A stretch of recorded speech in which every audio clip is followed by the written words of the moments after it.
Hey everyone, what's going on? Thanks for tuning in to Relevant Jukebox, and I'm back after a little bit of a hiatus there. Not shutting down the channel or anything like that. I was just taking some time off, doing a bunch of various things. Holidays are starting up. So I've just been kind of like MIA, but I also was experimenting with reviewing some records on my Instagram channel, if you follow me over there. So, just been kind of going back and forth between the two. But I'm back here today with another vinyl collection video for you guys. And I got a good batch of records here, so I'm not going to waste any more of your time. We're going to get right into this thing right here. Starting off with a couple new ones that I got in the mail recently, actually. This first one's a 7-inch from Kero Kero Bonito. And it's Bugsnax, the single that they had dropped. And this was put out through I Am 8-Bit. And yeah, I mean, this thing is awesome. It looks like a strawberry, which is so freaking cool. I mean, look at this thing. It is just so cool. It's got the, the etched B-side over there. And this is a scratch and sniff, too. So if you scratch the label, it smells like strawberries. Kinda. It's not like the most intense smell, but still, kind of a fun single, but I really wanted to pick this up. I thought it was just such a cool piece of merch from Kero Kero Bonito to add to the collection.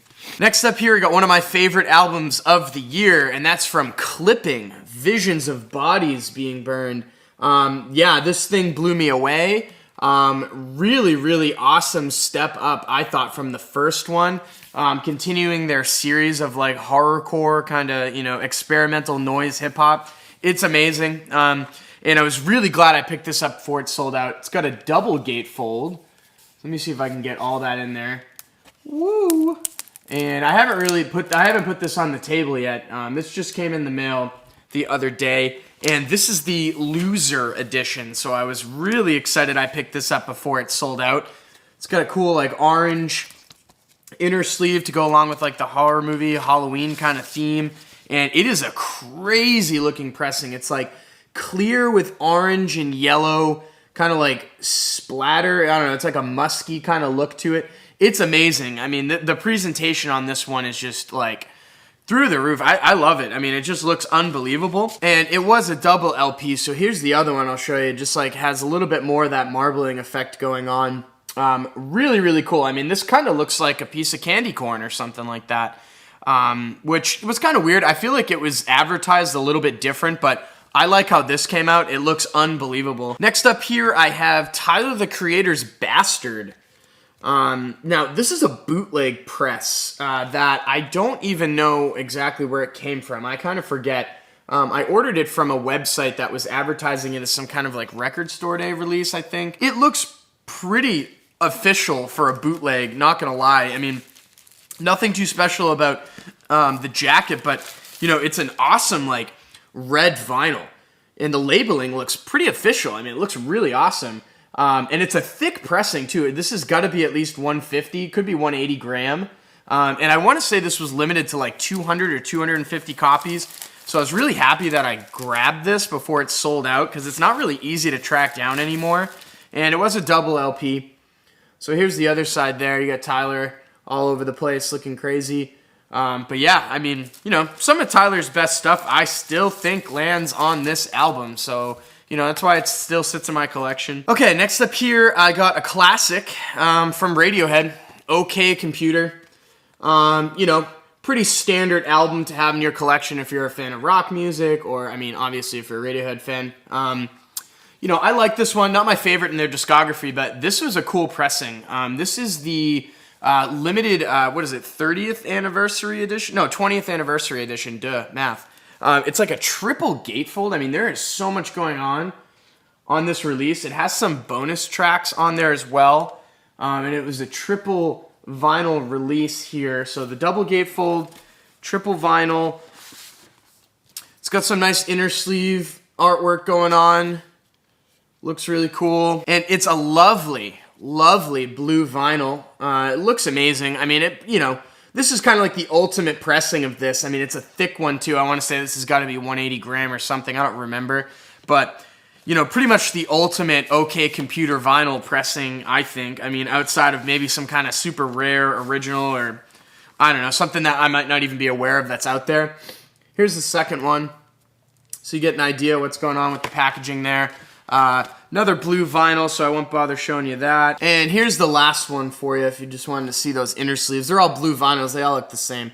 But incredible release here overall. I mean, very, very stoked to have this one in the collection. Next up, I have Alvvays with Antisocialites or Alvvays. I don't know, there's two V's in there.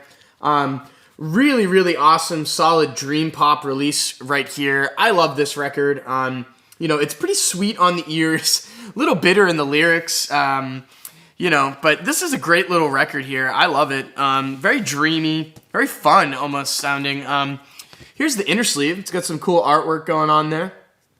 And you got some more, I believe, lyrics on the back. Yep, lyrics on the back. And this was a limited press. It is on yellow, just like a nice yellow to match the cover there. Really, really nice. I think this was from Newberry Comics, if I'm not mistaken. I don't quite remember. But I'm glad to have this one in the collection on a nice colored vinyl. It looks awesome, sounds awesome. Next up here, I got the self-titled record from Melody's Echo Chamber. Really, really solid album here from 2012. Love this release. This was produced by Tame Impala's Kevin Parker fame. And you can really, really hear that footprint on the production on this release. But yeah, I mean, it's just really cool, really colorful, really, really punchy. I love it. This was a gift from an ex-girlfriend of mine. And it's got a nice little inner sleeve there. It's some pretty dreamy aesthetics going on. And I believe it's just, yeah, just a standard black vinyl here. Nothing too crazy about this pressing, but this is one to play. I mean, I really like this record. Really awesome. All right, moving right along here, I got a noise rock classic. We got Psychocandy by the Jesus and Mary Chain. Yeah, I mean, this is a stone cold classic in my book. You know, some precursor to like the shoegaze kind of era that My Bloody Valentine would really pioneer in the years after. But this is a super noisy record if you had not heard it. You know, it's pretty ear-piercing at times. Now, I don't really remember, this is a 1985 Warner Brother Records pressing. I don't remember which one, honestly, but it is one of the OGs from back in the day. Got the awesome inner sleeve here with all that like really badass photography of the band. And yeah, I mean, look at the labeling on this. It's awesome. It's so cool. It's got that red and white little Reprise Records look going on there. Love it. Yeah, classic record here. I was lucky enough to see them on the Psychocandy anniversary tour where they played this thing front to back. Kind of blew my mind. You know, it was unbelievable. I mean, they sounded fantastic. And moving right into another stone cold noise rock classic, we got Dinosaur Jr.'s You're Living All Over Me. Love this album. Think it's probably my favorite Dinosaur Jr. record. Yeah, I mean, it probably is. I mean, I kind of go back and forth, but this one's just like a stone cold stunner. I love this album. And I got really lucky a few years back when I was perusing eBay one morning. Somebody put up a lot of like all original Dinosaur Jr. presses from SST, which is what this is. So I got every single studio album with some promo copies and radio singles, like all this crazy stuff for this lot for like, I think it was like $175 shipped or something crazy. I got a steal. The guy used to work for like a record, a radio station. And he just had all of these. They're in like pristine condition. So I got super lucky on this, but yeah, had to have this one for the collection. Coming down to the last two here. Pretty standard pressing, but you know, really solid album. The first Arcade Fire record, Funeral. This is the best Arcade Fire record. I don't care what anybody says. It's really like the only one I still listen to nowadays. This is a very standard pressing. I mean, you could find this thing anywhere. Here's the gatefold. I think I paid like $10 for this at like my local record store, something real cheap. But you know, it's a really solid album, and this is a 180 gram pressing. Nice labeling, really, really thick. It sounds great. Yeah, you know, pretty much a classic turn of the century indie rock album over here. Yeah, I still love it. And finally, closing out this batch of records here, I have the infamous self-titled debut of Black Sabbath. Yeah, what can I say about this record hasn't already been said. This one's amazing. I love this album. This is one of the first albums actually that I ever listened to, which is crazy. Yeah, my mom passed me on to Black Sabbath like way too early. But, you know, this is a Stone Cold classic. How can you forget it? It's nice gatefold. You know, this one's kind of beat up. It is an original pressing. I don't really remember exactly which one, but it is an old pressing. I mean, the jacket is pretty torn up, but that's okay. I think it gives it character. And it's pretty pristine as far as the media goes. You know, I'd list this as like very good plus near mint for sure. It sounds fantastic. But, you know, this is just one that everybody should have in their collection. So yeah, that's going to do it for this latest update in my vinyl collection here. I will be back soon.